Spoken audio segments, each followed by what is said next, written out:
This is just combining two things together that we've previously learned. Okay, so here's another one.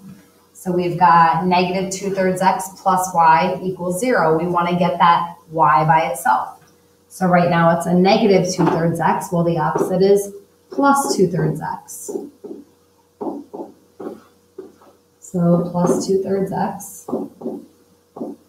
So I have y equals, I want my x in the first position. So we're going to leave it as 2/3 x because it was positive. And then we have a 0 there. So I'm just going to write the 0 in here, but normally you would not see that in an equation. We would leave it off. But it helps me when I'm graphing it because I start here. So I start at that 0. And then I follow the slope. So it's positive. So I go up 2 and over 3. 1, 2, 3. Up 2, over 3.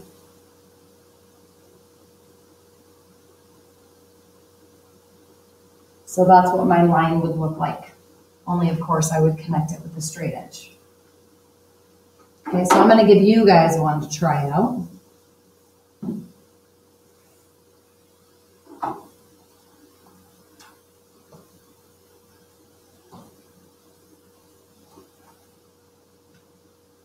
Okay, so let's go ahead and look at this one. Actually, let's do this one together. So I want to go through and I want to work to get my y by itself. This one's kind of complex. That's why I said let's do this one together. So if we go to get our y by itself, I'm going to have to leave this for now. So we're going to say plus 1/2 x to get rid of that. Plus 1/2 x. And this is the part why I say it's kind of confusing, because now to get that 2 away from the y, we would divide by 2. Divide by 2. And then this part here is why I say it's confusing, divide by 2. Because I'm going to have to go through and think in terms of what is 1/2 divided by 2. Or 1/2 times 1/2, because the reciprocal of 2. So I end up with y equals, if I think about this just for that visual sake, I'm going to write it up here. We would have 1/2 divided by 2, which remember then we keep change flip, so it would be 1/2 times 1/2, which would give us 1/4. So it's now going to be, this part right here is now 1/4 x. So I'm going to put that right here. And then this reduces down to 6 divided by 2 is 3, and that's positive. Now we can go through and graph that. So we start at a positive 3, and then we follow the slope of positive 1/4, so up 1/4.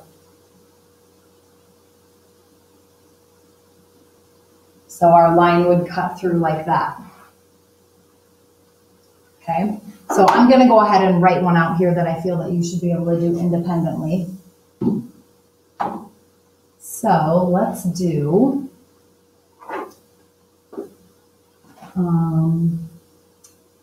3x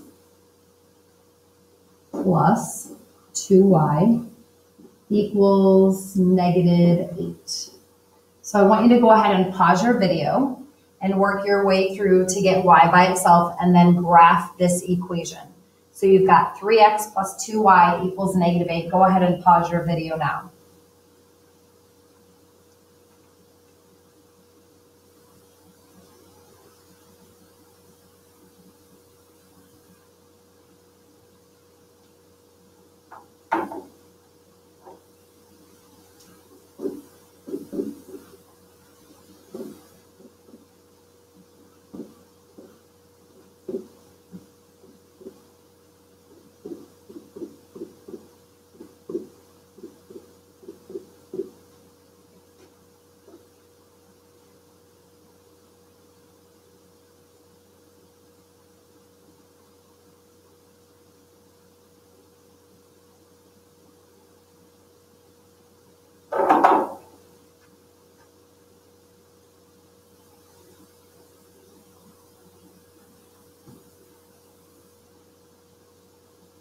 So you should have ended up with y equals -3/2x minus 4.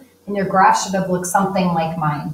Obviously, you guys have graphs that are a little bit bigger, so you would have probably been able to go down and to the right, whereas I had to work backwards and go up and to the left to get that -3/2 in. That's pretty much it for the first part of this equation.